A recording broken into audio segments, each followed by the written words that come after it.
OTW, sagot ko na lahat ng irorolyo. Lahat kayo sumakay, ako ang inyong piloto. Hindi na tulad dati na parang bobo. Kahirapan, yan na ang motivation. Lahat ginagawa na preparation. Balang araw makaahon, yan na gusto ngayon. Uwi sa kabundukan na parang nakalutang ang pakiramdam.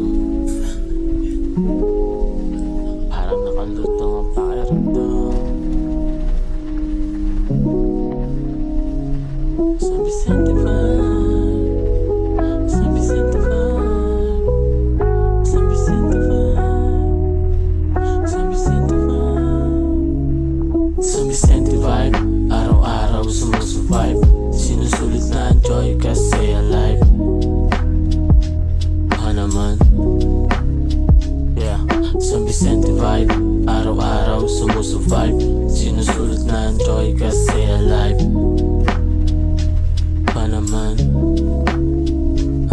humingang malalim tapos pikit, makuling nga sa binigra kahit nakapikit. Sopla kain sumasabay, vegetarian boy, hilig lang ay gulay. Suwitin na umay, asal na kalangitan, laging pigil, di mapigilan.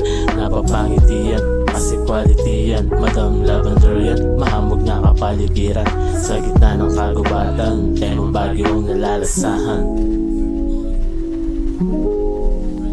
Temang bagyong nalalasahan. San Vicente vibe, San Vicente vibe, San Vicente vibe, San Vicente vibe, San Vicente vibe. Araw-araw sumusurvive, sinusulit na enjoy kasi alive. Yeah, San Vicente vibe. Araw-araw sumusurvive, sinusulit na enjoy kasi alive. Naman, minsan lang mabuhay men, dinadamdam parang pagkain na masarap na tatakam. Syempre dabursyo lang sa kalam.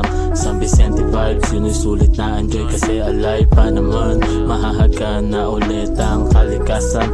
Ang sarap kasi chilla mo naman, pagbalik asli na naman. Tuloy lang walang atrasan, para stress ay mabawasan na. Nag-iisip ng solusyon mabisa, hindi lahat madali sa una. Pero okay din na sasagot ng mag-isa, kasama lagi ganja. Naka-exit sa ulap at hangin maginaw na. Masyadong alcoholic sa makulay o sa gin pa.